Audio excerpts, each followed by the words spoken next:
This is for you, my shining light. May it make your journey a little happier." Lord Mordecai Vane had spent 17 years perfecting his masterwork.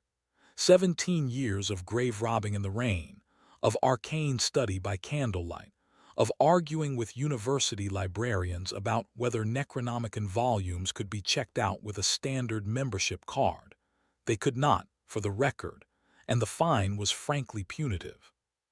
He had sacrificed his social life, his complexion, his last 3 familiars, each named Mr. Whiskers, because he lacked imagination but valued consistency, and at least one promising relationship with a baker's daughter who had, reasonably, drawn the line at the femur collection in the kitchen.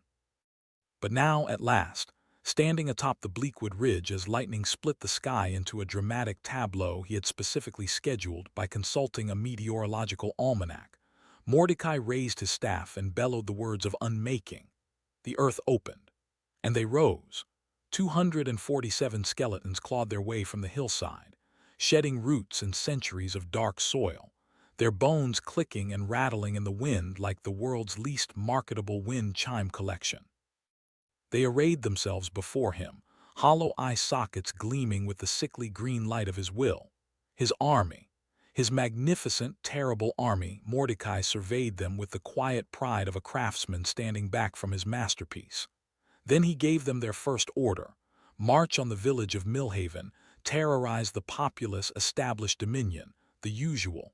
246 of them turned toward Millhaven. One of them waved. The skeleton in question was in the 3rd row from the left and had, as best Mordecai could tell, been a moderately sized farmer in its previous life, given its broad shoulders and the lingering traces of a very sensible belt buckle still threaded through its pelvis.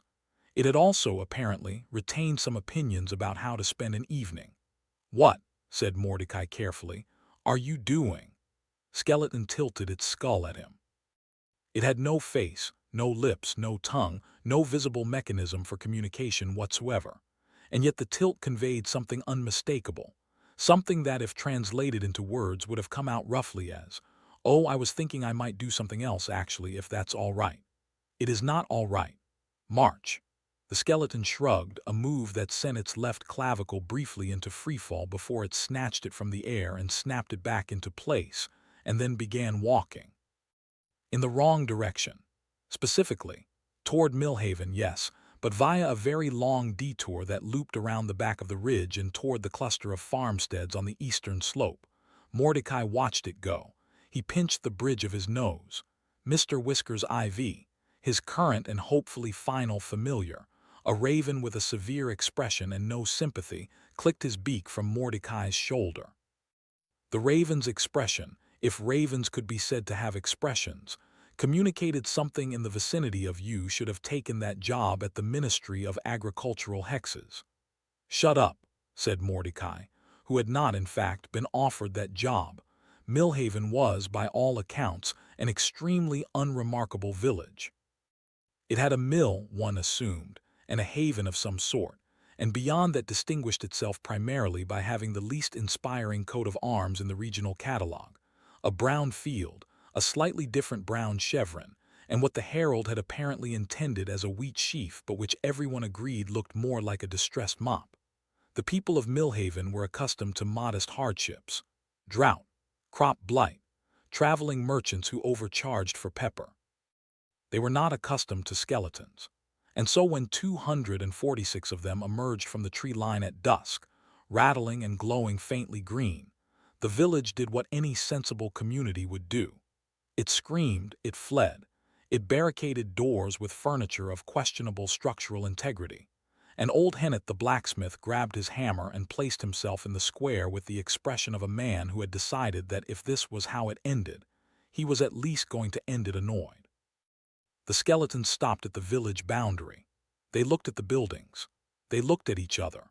Then they began doing what they had apparently been ordered to do, which was to terrorize the populace, and they did this in the way that a very large group of animated dead bones does, by standing around looking menacing and rattling occasionally. It was, objectively, quite frightening. It was also interrupted by the 247th skeleton arriving from behind the mill, It was carrying a bucket. Nobody in Millhaven could quite explain what happened next, possibly because none of them were watching the right skeleton at the right moment. What the historical record, such as it was, being primarily the account of Hennet the blacksmith, a woman named Dora who sold ribbons, and a child named Pip who had climbed onto the inn's roof for a better view, established was this: the peculiar skeleton had found a bucket near the mill pond. It had then located Old Marsh's vegetable garden, which was currently suffering under a spectacular drought that had turned the furrows to something resembling fired clay. It had filled the bucket at the mill pond. It had carried the bucket, with considerable effort and several alarming structural wobbles, to the garden, and it had watered the vegetables. Then it had gone back for another bucket. "It's watering my garden," said Old Marsh, peering through a crack in his shutters with the expression of a man confronting a metaphysical paradox. "Here to terrorize us," said his wife firmly. "Yes, but it's watering my garden, probably to lull you into a false sense of security." "That's a lot of effort for a lure," said Old Marsh, squinting. "It's done 4 trips now." His wife had no answer for this. Outside, the skeleton completed a 5th trip, paused to examine a wilting courgette with what could only be described as concern, and then went back for more water. Mordecai arrived in Millhaven approximately 2 hours after his army, which was the correct dramatic interval for a necromancer making an entrance. He had taken the time to change into his good robes, the ones with the silver thread, not the ones with the suspicious stain, and had prepared a speech about shadow falling across the land and dominion being inevitable. He was fairly proud of it. He'd workshopped it for 3 years. He found his skeleton army standing in the village square, doing essentially nothing, while the villagers had apparently given up on hiding and were now watching from doorways and windows with the cautious curiosity of people who had expected to be dead by now and were, tentatively, revising their expectations. He found his aberrant skeleton at the edge of the square, where it had apparently noticed that the fence around the common green was in poor repair and was currently attempting to fix it. It did not have proper tools. It was using its own forearm as a lever to straighten a post. This was architecturally creative.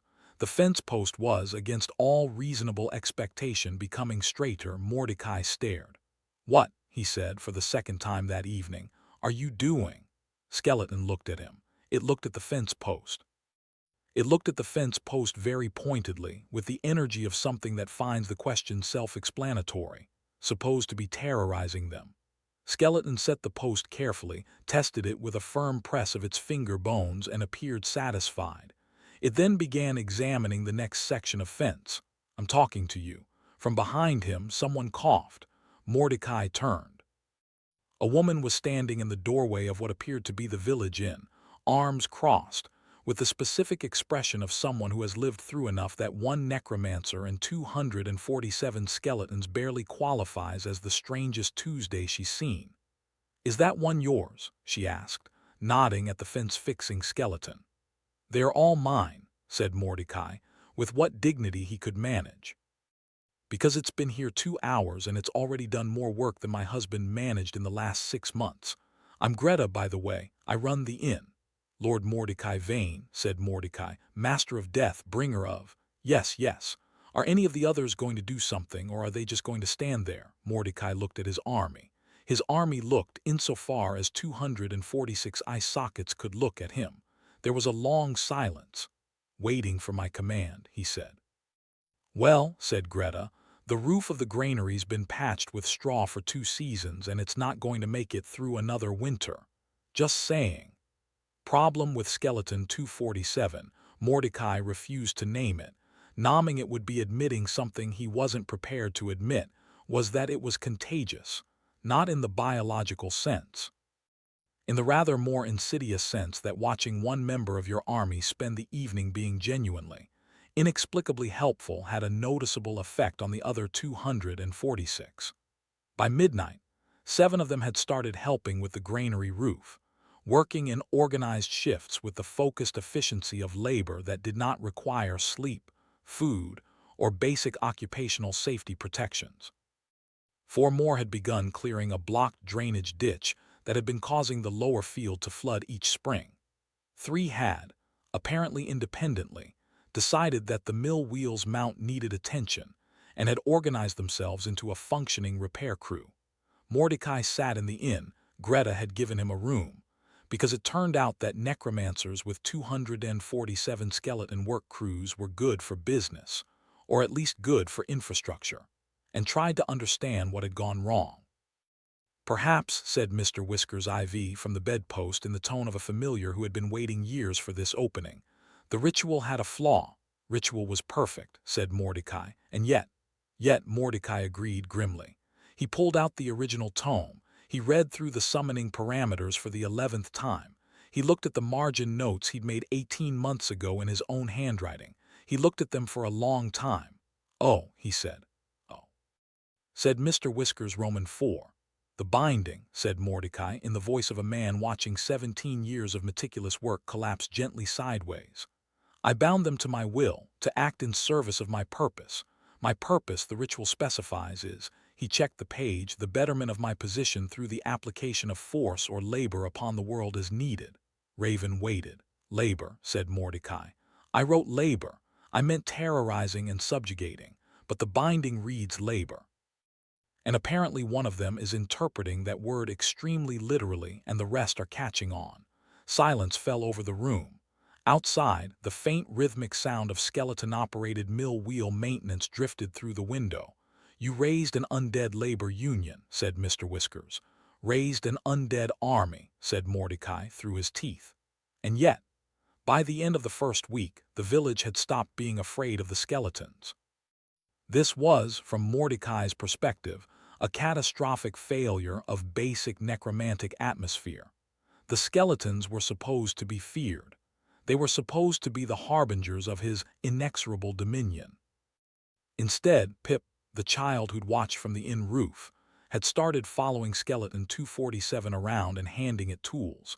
And the skeleton had, in what Mordecai could only describe as an act of deliberate insubordination against everything he stood for, developed something resembling a routine.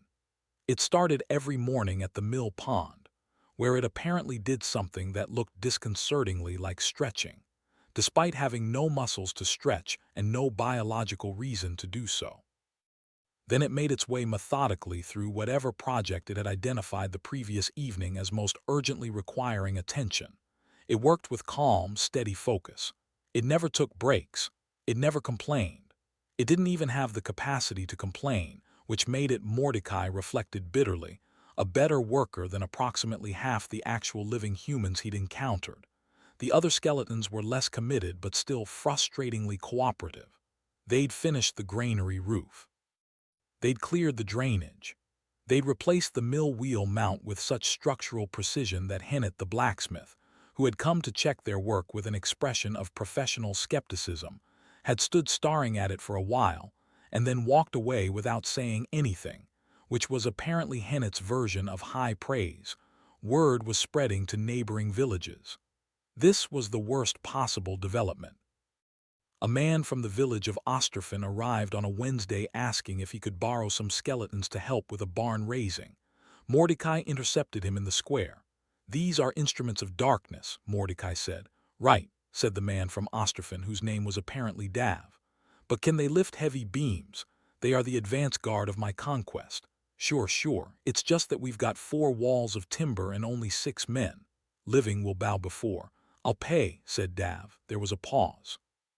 Said Mordecai, "Pay for the skeleton work. Is that a thing? Can I pay for that?" Mordecai opened his mouth, closed it, opened it again, looked at his army, who were currently standing at a polite distance watching this exchange with the attentiveness of employees waiting to hear whether they had the afternoon off, looked at 247, who had paused its fence work and appeared to be listening with what Mordecai could only describe as interest. "No," said Mordecai. 20 silver, said Dav. "Absolutely not." 30, Mr. Whiskers IV from Mordecai's shoulder very quietly said, "You haven't paid rent on the tower for 4 months. "Up," said Mordecai. 40 silver and lunch, said Dav. "The barn in Osterfen was raised in a day and a half. Word reached Comwater by Thursday." By the following week, Mordecai had, entirely against his will and in direct opposition to everything he had worked toward, established what the regional letter writers were calling the Bone Brigade, a name he found aesthetically offensive and logistically accurate, and he was scheduling skeleton work crews across a 40-mile radius. He told himself it was a strategic repositioning. He told himself that economic leverage was simply conquest by other means. He told himself this with considerable conviction and only mild eye contact, which is the look of someone who has not entirely convinced themselves but intends to keep trying. The problem was that 247 was becoming something of a local figure. It had, by general village consensus, been given the name Gerald. Mordecai did not know where this had come from. He suspected Pip, who had taken to tying a small blue ribbon around Gerald's radius bone, which Gerald had not objected to and Mordecai found quietly devastating. You did not name your instruments of terror. You did not put ribbons on them. You certainly did not develop a morning routine with them that appeared to involve Pip chattering enthusiastically about whatever was happening in the village while Gerald listened with the focused attention of something that had genuinely nowhere else to be. It doesn't have ears, Mordecai pointed out to Greta, who had started keeping a tab for him under the heading Necromancer Complicated. Gerald listens, said Greta firmly, in the tone of someone who has decided what is true and does not require further input. It is a reanimated skeleton with no nervous system, no emotional capacity, and no. Gerald, said Greta, fixed the drainage that's been a problem for 60 years and didn't once suggest it was too difficult or that someone else should do it. Gerald is a good neighbor. Gerald can stay. Mordecai looked at Gerald. Gerald was currently helping an elderly man named Tob carry a series of very heavy clay pots from one side of the square to the other, for reasons that were not entirely clear but which Tob seemed to find important. Gerald had not been asked. Gerald had simply noticed and started helping, because Gerald, apparently, was that kind of entity. I raised you to be terrible, Mordecai said very quietly to Gerald. Gerald set down a pot, looked at Mordecai. There was something in the angle of those bones, nothing so concrete as an expression, but something that communicated, with startling clarity, I know. But this seemed better. Lord Mordecai Vane had a crisis of professional identity on a Thursday evening in the common room of the Millhaven Inn, which was not the setting he would have chosen for such things but which had the advantage of existing and containing ale. He had wanted domination. He had wanted to stand at the head of a terrible army and watch the world flinch. He had wanted, if he was being very honest and the ale was doing its job, to matter. To be the kind of person that history wrote down, to leave a mark sufficiently large that nobody could ignore it. Gerald had, in the past 3 weeks, repointed 37 meters of stone wall, reinforced 6 building foundations, cleared a road of fallen timber that had been blocking the eastern trade route for 2 years, and organized the other skeletons into a drainage system for the lower fields that 3 separate engineers had previously deemed too complicated to be worth attempting. The lower fields were now, Mordecai had been told, going to produce an estimated 40% more yield this season. The region's farmers were, quietly and with the reluctant admiration of people who don't like admitting when something surprising has been good, starting to talk about what they were calling the Year of the Good Bones, which was arguably the worst legacy for a necromancer to leave behind. And yet, Mordecai finished his ale. He thought about the baker's daughter. He thought about Mr. Whisker's I, and I. He thought about 17 years of careful planning arriving at a destination he had not planned for and could not, now that he was sitting in it, find much to object to beyond principle. He thought about how old Marsh had 2 days ago stopped him in the road to say that the courgettes had come back in, and that his wife made a soup, and that there was a bowl with Mordecai's name on it if he wanted it, and how Mordecai had said something dismissive about not accepting generosity from the subjugated, and how he had then gone back at dusk and eaten the soup alone in the kitchen, while old Marsh's wife pretended not to notice and hummed to herself, and how it had been, if he was being honest. The best soup he'd had in a very long time. "This is not how it was supposed to go," he said to Mr. Whiskers, Roman 4. "No," agreed Mr. Whiskers, "I'm a Lord of Darkness. Administratively speaking, at present, you're more of a staffing agency. I hate you." "You've said that to all four of us," said Mr. Whiskers IV. "We've never believed it."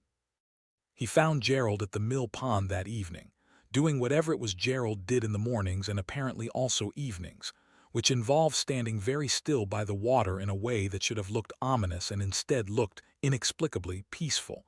Mordecai stood next to it for a while. The pond reflected the early stars. Something small jumped in the water and disappeared. "I don't understand you," Mordecai said, finally. Gerald did not respond. Gerald very rarely did, having no mechanism for it, but Gerald's not responding had over the past weeks developed a texture. This particular silence felt like listening. "You were supposed to serve my will. The binding should have worked. I've done the ritual 14 times before, smaller scale, locally sourced, nothing with ambitions, and it's always worked fine. March here look menacing done, but you just—" He stopped, tried again. "Why do you keep doing it, fixing things, helping? You're dead.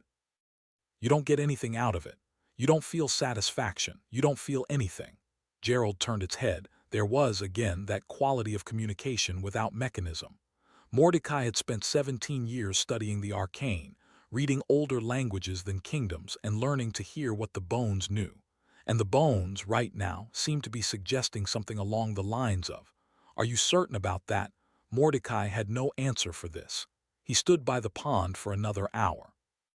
Gerald stood beside him, which was either a haunting or companionship depending entirely on how you chose to look at it. When he left, he did not give any orders. The letters came from the capital 2 months later.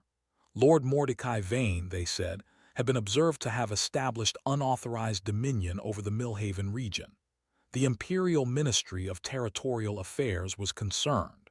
Representatives would be dispatched. Cease and desist the dominating at once. Mordecai read the letters over breakfast. Greta had started feeding him, which he found either an act of subjugation on his part or genuine hospitality, and had given up trying to decide. And then he walked out to find Gerald. Gerald was in the process of teaching Pip, who had reached the age of determined usefulness, how to test a wall for structural integrity. This involved tapping specific stones in a specific order and listening to the result. Pip could not actually hear the difference yet, but was trying with great seriousness, tongue between teeth, small hands flat against the stone, while Gerald tapped patiently alongside. Mordecai watched for a moment. "Ministry is sending people," he said. "They'll probably want the army disbanded." Gerald straightened up, looked at him. "I could fight them," Mordecai said. "That was the original plan. This was all supposed to lead somewhere much more conventionally terrible." He paused. "But the drainage system will need maintenance by autumn, and there's a family in Comwater that commissioned a new foundation, and apparently someone in Ostrafin wants—" He stopped, took a breath, tried on something he had not worn in 17 years, which was the particular expression of a person deciding to want a different thing than they had wanted before. "I'm going to need a contract," he said. "A legitimate one, services rendered, labor and expertise. I'm also going to need to talk to a lawyer," which is perhaps the single most humiliating sentence I have ever said out loud, but there it is. Gerald's skull tilted. The blue ribbon on its radius fluttered in the breeze. "Don't look at me like that," said Mordecai. "I'm still a Lord of Darkness. This is just a lateral move, strategic diversification. The domination is implied." Pip looked up from the wall. "Gerald," she said, with the authority of a child who has decided how things are, "Mordecai is going to stay." Gerald appeared to agree. "I am Lord Mordecai Vane," said Mordecai, to no one in particular and perhaps to himself. "Master of Death," and he exhaled. "Apparently regional infrastructure." He sat down on the wall beside Gerald. Gerald stood with the patient solidity of something that had nowhere else to be and did not mind. From Mordecai's shoulder, Mr. Whiskers IV surveyed the village, the skeletons now taking their morning positions at various projects, the mill turning steadily on its repaired wheel, the lower fields beginning to show their improved yield in long rows of green shoots. He clicked his beak. "This is not what you planned," the raven observed. No, said Mordecai. Is it terrible? Mordecai looked at Gerald. Looked at Pip, now tapping the wall with renewed focus. Looked at the mill and the fields, and the inn where Greta was opening shutters and the smoke was rising from the hearth into a clear morning. Ask me later, he said. He did not sound like someone who expected the answer to be yes. The ministry's representatives arrived 3 weeks after the letters and found, to their considerable confusion, a necromancer with a filed business charter, a skeleton workforce with a documented project schedule, and a village that was, unambiguously, even by ministry standards, better than it had been. They stayed for 4 days. They ate at the inn. They toured the drainage works and inspected the granary roof, and watched the skeletons work with the expressions of officials confronting a precedent nobody had written regulations for. On the 4th day, the senior representative, a man named Halleck who had spent 30 years stamping out unsanctioned arcane operations, and who had a face that looked like it had personally disapproved of every single one of them, stood in the village square and looked at Gerald for a very long time. Gerald looked back. Halleck looked at the ribbon on Gerald's radius. Halleck looked at the wall Pip was now testing independently, tongue between teeth, with new competence. Fine, said Halleck, which was a word he said approximately once a decade and meant it cost him something. Charter stands, provisional basis, annual review, he pointed at Mordecai. Don't call it an army. Infrastructure consultancy, said Mordecai smoothly.